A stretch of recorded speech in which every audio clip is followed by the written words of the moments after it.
त्यानंतरची बातमी थेट सांगलीतून येते। नागरिकांना स्मार्ट मीटर विरोधात आंदोलन केलंय। हे स्मार्ट मीटर बसवल्यामुळे बिल दुपटीने येत असल्याचा आरोप नागरिकांनी केलाय आणि याच्या निषेधार्थ महाराष्ट्र संघर्ष समितीतर्फे अनोखं आंदोलन करण्यात आलं। यावेळी महिला दुर्गा मातेची वेशभूषा करून आंदोलनात सहभागी झाल्या होत्या।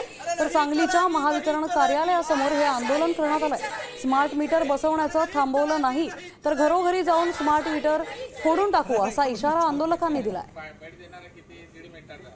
कारण ही जर स्मार्ट मीटरची सक्ती थांबली नाही तर शिराळा तालुक्यात जसं आम्ही मीटर फोडायला सुरुवात केलेली आहे, तुम्हाला काही केसेस घालायच्या घाला, आम्ही हे सविनय कायदेभंगासारखं स्मार्ट मीटर फोडायचं आंदोलन हातात घेणार आहे। शिराळा तालुक्यापासून तिथं सुरुवात केलेली आहे।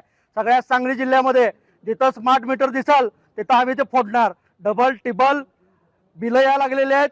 लोकांची अवस्था काय आहे, पूर परिस्थिती आहे, म्हणजे अगदी हतबल ते जनता असताना असले निर्णय हे सरकार घेतंय, याचा आम्ही निषेध करतो। जे आम्ही आंदोलन केलेले आहे ते तर मी यामध्ये जे नारी शक्तीचं रूप घेतलेलं आहे, ज्या काही महिला असतील, विधवा महिला असतील, त्यांच्यावर जो अन्याय होत आहे, त्या उदरनिर्वाह करून कसं तरी घर चालवत आहे, तर त्यांच्यावर स्मार्ट मीटर बसवून जो काही अन्याय होत आहे त्याच्या विरुद्ध आम्ही लढा देत आहोत।